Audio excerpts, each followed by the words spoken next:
আসসালামু আলাইকুম। আজকে আমরা যে প্রশ্নটা সমাধান করব তা হচ্ছে 2019 সালের খবিবেগের 3 নম্বর প্রশ্ন। এখানে প্রশ্নে বলা আছে থিটা ইকুয়াল পাই বাই 4 বিন্দুতে x equal a cos cube theta y equal a sine cube theta বক্ররেখার বক্রতার ব্যাসার্ধ নির্ণয় করো। এই বক্রতার ব্যাসার্ধ নির্ণয় করার ক্ষেত্রে আমাদের এই প্রশ্নের সমাধান করার ক্ষেত্রে মূলত যেটা জানতে হবে তা হচ্ছে বক্রতার ব্যাসার্ধের সূত্রটা। যদি আমরা বক্রতার ব্যাসার্ধের সূত্রটা জানতে পারি অর্থাৎ মনে রাখতে পারি, তবে আমি কনফিডেন্স নিয়ে বলতে পারি আপনার আর কিছু জানার প্রয়োজন নেই, আপনি ম্যাথটি সমাধান করতে পারবেন। অর্থাৎ শুধু একটু কষ্ট করে আপনাদের কাজ হচ্ছে এই সূত্রটা মনে রাখা, সূত্রটা একটু মুখস্থ করা। আর বাকি যে সূত্রগুলো আছে এগুলো আপনারা সবই জানেন, জাস্ট একটা সূত্র আপনাদের নতুন, সেটা হচ্ছে বক্রতার ব্যাসার্ধ। এই বক্রতার ব্যাসার্ধ সূত্রটা মুখস্থ করতে হবে। বক্রতার ব্যাসার্ধ সূত্রটা হচ্ছে, বক্রতার ব্যাসার্ধকে আমরা জানি রো দ্বারা প্রকাশ করা হয়। Rho equal 1 plus y1 square divided by y2, 1 plus y1 square whole to the power 3/2 divided by y2। এখন বলতে পারেন ভাই y1 কি আর y2 কি, সেটা আমরা বিস্তারিত অবশ্যই আপনাদেরকে বলবো। আর আজকে আমি এই প্রশ্নটা শুধু সমাধান করে আপনাদেরকে বুঝিয়ে দেওয়ার চেষ্টা করব। সমাধান আমার খাতায় তোলা, আমি পার্ট টু পার্ট সুন্দরভাবে আপনাদেরকে বুঝিয়ে দেবো, কারণ করতে গেলে অনেক সময় ব্যয় হয়, ভিডিও অনেক দীর্ঘ হয়, আপনাদেরও হয়তো অত সময় থাকে না। সেক্ষেত্রে আমি অ্যান্সার তুলে বুঝিয়ে দেবো শুধু, আশা করি আপনারা সম্পূর্ণ বুঝতে পারবেন। দেখুন কি আছে। তাইলে আমাদের এই প্রশ্নটা যদি সমাধান করতে যাই, তাহলে প্রথম আমাদের সূত্র যেহেতু মুখস্থ করতে হবে, মুখস্থ করলাম। তারপরে প্রশ্নে বলা আছে y1 আর আছে কি y2। এখন আমরা y1 বলতে কি বোঝায় আর y2 বলতে কি বোঝায় সেটা নিয়ে আমরা একটু আলোচনা করব। y1 হচ্ছে ভাই, যদি আমি y কে একবার ডেরিভেটিভ করি তাহলে সেটাকে হচ্ছে y1, আর যদি y কে দুইবার ডেরিভেটিভ করি সেটা হচ্ছে y2। অর্থাৎ দেখুন আমি যদি এটা লিখি যেমন d dx y, এটাকে আমরা বলতে পারবো y1। আবার যদি আমরা লিখি d dx y1 সমান আমরা লিখতে পারবো কি y2। অর্থাৎ y কে যদি একবার ডেরিভেটিভ করি সেক্ষেত্রে y1, y কে যদি দুইবার ডেরিভেটিভ করি সেক্ষেত্রে আমাদের হবে y2। আর একটু দেখুন, আমরা জানি এর পূর্বের ম্যাথটায় আমরা বলেছি বা সূত্রগুলো মুখস্থ করাইছি যে cos থিটাকে যদি আমরা থিটার সাপেক্ষে ডেরিভেটিভ করি তাহলে মান আসে মাইনাস সাইন থিটা, সাইন থিটাকে যদি ডেরিভেটিভ করি সেক্ষেত্রে হবে কি cos থিটা। একটা জিনিস একটু মনে রাখবেন যে ক্ষেত্রে সি থাকে, সি কোনটায় কোনটায় আছে ভাই, cos এবং কোসেকে, cos কোসেক কট, এই দুটার ক্ষেত্রে আমাদের এই মাইনাস চিহ্নটা আসবে, এই দুটার ক্ষেত্রে মাইনাস চিহ্ন আসবে। আর সাইনের ক্ষেত্রে আমাদের মাইনাস চিহ্ন আসবে না যখন ডেরিভেটিভ করব। কিন্তু যদি আমরা যখন ইন্টিগ্রাল করব সেক্ষেত্রে আমাদের সাইনের ক্ষেত্রে মাইনাস আসবে কিন্তু কসের ক্ষেত্রে মাইনাস আসবে না। তাহলে কি বললাম ভাই, ডেরিভেটিভের ক্ষেত্রে যদি সি আগে থাকে তাইলে আমাদের মাইনাস আসবে, আর যদি সি না থাকে তাহলে কোনোটার ক্ষেত্রে মাইনাস আসবে না। আর যে ক্ষেত্রে সি আছে সেক্ষেত্রে আমাদের মাইনাস চিহ্নটা আসবে, এক্ষেত্রে আছে মাইনাসটা মনে রাখার কৌশল। দেখুন এবার আমরা এই ম্যাথটার সমাধান করব। তাইলে আমাদের cos থিটা জানলাম, মাইনাস সাইন থিটা, সাইন থিটাকে ডেরিভেটিভ করলে হয় cos থিটা, তাও জানলাম। এবং x to the power n কে ডেরিভেটিভ করলে আমাদের হয় n into x to the power n minus 1। এখন দেখুন দেয়া আছে x equal a cos cube theta আর y equal a sine cube theta. তাইলে আমরা বলছি কি যে শুধুমাত্র এই যে আমাদের সূত্রটা দেওয়া যায় সূত্র দিয়েই আমাদের পূর্ণ সমাধান হবে। তাই দেখুন ভাই আগে কাজ হচ্ছে কি y1 কে ডেরিভেটিভ, y1 মানে y কে একবার ডেরিভেটিভ করা। তাই দেখুন y যেহেতু দেয়া আছে তার মানে y কে আমরা একবার ডেরিভেটিভ করতে পারবো না ভাই, অবশ্যই পারবো।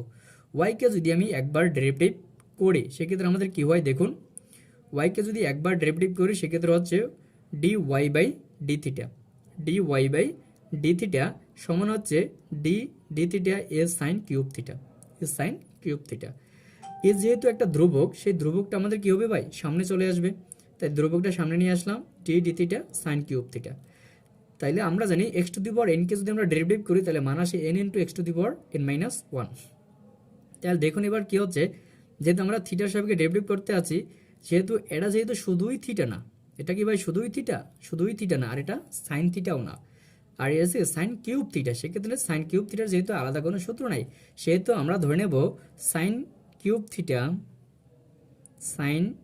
থিটা ইকুয়াল আমরা ধরে নেব শুধু ভাই থিটা। কি ধরে নেব ভাই, শুধু থিটা ধরে নেব, সাইন কিউব থিটা শুধু থিটা ধরে নেব। কি হবে ভাই, শুধু থিটা, মনে করি এটা শুধু থিটা। যদি আমাদের শুধু থিটা হয় তাহলে দেখুন থিটা দুইবার যদি কিউব থাকতো অথবা থিটা না ধরে নিলাম আমরা এক্স, কি ধরে নিলাম, ধরে নিলাম এক্স। যদি সেটাকে এক্স কিউব হইতো, এটাকে সরি শুধু সাইন থিটাকে ধরে নিলাম এক্স, আর সাইন কিউব থিটা সমান হবে এক্স কিউব থিটা। সেক্ষেত্রে আমরা যদি এক্স কিউব থিটাকে যদি এক্স হিসাবে ডেরিভেটিভ করতাম, তাহলে মান আসতো কি ভাই 3 into x two the power N minus one, অর্থাৎ হবে কি 3 মাইনাস ওয়ান সমান আমরা লিখতে পারতাম কি 3 ইন্টু এক্স স্কোয়ার। সেই হিসাবে আমরা লিখলাম, এই জায়গায় পাওয়ারটা সামনে আসবে, অর্থাৎ এন যেমন সামনে ছিল এন, সেক্ষেত্রে এই সাইন থিটাকে ধরে নিচ্ছি শুধু আমরা এক্স, সাইন থেকে যদি এক্স হয় তাহলে হবে কিন্তু x two the power N minus one, অর্থাৎ 3 মাইনাস ওয়ান সমান পাওয়ার হবে কত বাই 2। এখন হচ্ছে যেটাকে আমরা ধরবো সেটাকে আবার ডেরিভেটিভ করতে হবে। তাহলে ধরছি কি আমরা সাইন থিটাকে, সেক্ষেত্রে সাইন থিটাকে আবার ডেরিভেটিভ করছি থিটার সাপেক্ষে। ওকে, তাহলে আমরা মান পাইতেছি 3a সাইন স্কোয়ার থিটা, আর আমরা জানি সাইন থেকে ডেরিভেটিভ করলে মান আসে কস থিটা, তাহলে 3a sine square theta cos theta গেল আমাদের y1। এখন আমাদের আরেকটা জিনিস বের করতে হবে, সেটা হচ্ছে আমাদের কোনটা ভাই, সেটা হচ্ছে আমাদের এক্স এর ডেরিভেটিভটা। এক্স এর ডেরিভেটিভটা আমাদের কি করতে হবে ভাই, বের করতে হবে। এক্স এর ডেরিভেটিভটা যদি আমরা বের করি, সেক্ষেত্রে আমরা কি পাইতেছি একটু দেখুন, যে dx থিটা। আচ্ছা, এই জায়গায় একটা কাজ হচ্ছে যে ভাই আমরা এক্স এর ডেরিভেটিভটা কেন বের করবো, যেহেতু আমাদের লাগতেছে শুধু ওয়াই, সেক্ষেত্রে তো আমাদের এক্স এর ডেরিভেটিভটা বের করার প্রয়োজন নেই। আসলে ভাই ওয়াইকে আমরা কাজ করছি কি থিটার সাপেক্ষে ডেরিভেটিভ করছি, কিন্তু যখন আমরা ওয়াইকে এক্স এর সাপেক্ষে ডেরিভেটিভ করব তখন তার মান হবে y1, তখন মান হবে তার y1, অর্থাৎ এক্ষেত্রে আমাদের একটু অন্য প্রসেসে আগাতে হবে।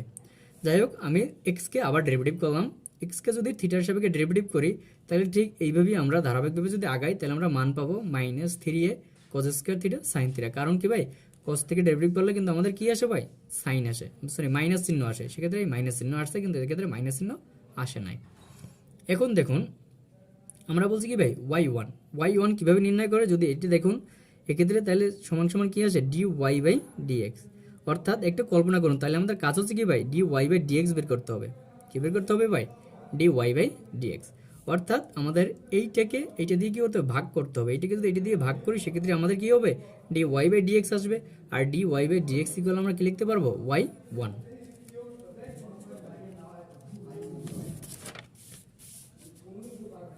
দেখুন যে dy বাই dx সমান আমরা লিখব কি dy by d theta divided by dx by d theta. যদি মানগুলো বসাই দিই, তাহলে মান আসবে আমাদের -tan থিটা।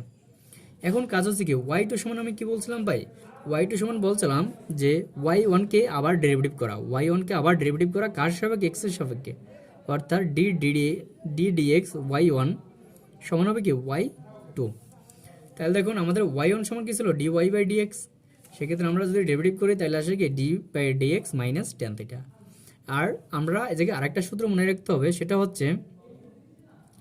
হচ্ছে d dx tan x, d dx tan x সমান হচ্ছে কি ভাই sec স্কয়ার থিটা, মানে sec square x, sec square x। এটা হচ্ছে আমাদের tan x এর ডেরিভেটিভ সূত্র।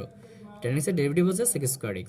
তো দেখুন আমরা যদি এবার মাইনাস যেহেতু সামনে নিয়ে আসলাম, সেহেতু x এর সাপেক্ষে যদি আমরা tan কে ডেরিভেটিভ করি, তাহলে ধরে নিতে হবে কি ভাই, এটা হচ্ছে থিটা না থাইয়া এটা ধরে নিতে হবে x ছিল। এটাকে যদি x ধরে নিই, তাহলে tan x এর ডেরিভেটিভ করলে হবে কি sec square x, sec square theta. কিন্তু যেটাকে ধরছি মানে থিটা ধরে নিয়েছি না আমরা, থিটা সমান x, সেই যেটাকে ধরছি সেটাকে আবার ডেরিভেটিভ করতে হবে। তাহলে যেটাকে ধরছি সেটাকে যদি ডেরিভেটিভ করি, তাহলে মান আসবে d theta by dx, d theta by dx। এখন দেখুন sec স্কয়ার থিটা, এখন d থিটা বাই dx কে আমরা নিচে নিয়ে আসলাম। এখন নিচে নিয়ে আসছি কেন, এই প্রশ্ন যদি আমরা বলতে যাই, সেক্ষেত্রে দেখুন আমরা dx বাই d থিটা নির্ণয় কিন্তু এর আগে পূর্বে করেছি dx বাই d থিটা, কিন্তু আমরা d থিটা বাই dx বের করি নাই। এজন্য কাজ হচ্ছে কি এদেরকে আমরা উল্টাইয়া আমাদের dx বাই d থিটা আকারে নিয়ে আসবো। তাইলে আমরা সেই dx বাই d থিটার যদি মান বসাই দিই, তাইলে আমরা দেখতে পাচ্ছি মান আসে কি ভাই 1/3a sec two the power 4 theta into cosec theta. তারপর দেখুন এই জায়গায় অঙ্কে বলা ছিল থিটা ইকুয়াল π/4 বিন্দুতে, আমরা তো এগুলো থিটা বের করছি, এবার বের করতে হবে π/4 বিন্দুতে সেই মানগুলো। তাহলে থিটা ইকুয়াল π/4 বিন্দুতে dy by dx equal y1 সমান -tan π/4।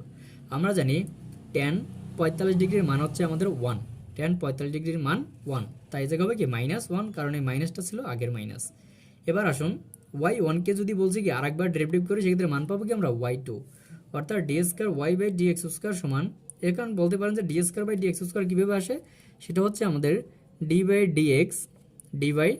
dx into dy by dx square, dy by dx কে যদি ডেরিভেটিভ করি, সেক্ষেত্রে মান আমরা লিখব d square y by d x square কি by d square y divided by d x square, অর্থাৎ দুইবার ডেরিভেটিভ করলে সেটা সমান সমান লেখা যায় D square y by d x square, যে d square y by d x square সমান ওয়াই টু সমান হচ্ছে 1/30 6 টু দি পাওয়ার 5/4, অর্থাৎ এই জায়গায় আমরা থিটার মানটা বসাবো, যেহেতু এগুলো আমরা আগেই পূর্বেই পেয়েছিলাম। এখন যদি থিটার মান বসাই, থিটা ইকুয়াল কত হবে π/4, থিটা ইকুয়াল π/4, কোসেক π/4। আমরা জানি সেক 45 ডিগ্রি মান হচ্ছে √2 আর কোসেক 45 ডিগ্রি মানও হচ্ছে √2, মানগুলো আমরা বসাইলাম, তাহলে মান আসে এটা। এবার আসুন বক্রতার ব্যাসার্ধ, তাহলে বক্রতার ব্যাসার্ধ সূত্রটা কি মনে আছে ভাই? দেখুন খেয়াল করে যে রো সমান সমান 1 plus y1 square whole to the power 3/2 by y2। এখন জাস্ট এই মানগুলো আমরা সূত্রে বসাই দেবো, তাহলে কি পাইতেছে আমরা? যখন যদি মান বসাই 1 প্লাস 1 3/2 4√2/3a 4√2/3a, মানগুলো যদি বসাই ধারাবাহিকভাবে যদি আমরা আগাইতে থাকি তাহলে আমাদের মান আসে 3/2a। এটাই হচ্ছে আমাদের অ্যান্সার। আশা করি আপনারা বুঝতে পারছেন। কোনো ধরনের যদি সমস্যা থাকে অবশ্যই আমাদের কমেন্ট সেকশনে জানাবেন, এবং যে কোনো ম্যাথে যদি সমস্যা থাকে আমাদের কমেন্ট সেকশনে জানাবেন। আর যদি আপনি এই চ্যানেলে নতুন হয়ে থাকেন চ্যানেলটি সাবস্ক্রাইব করে রাখবেন। ধন্যবাদ সকলকে।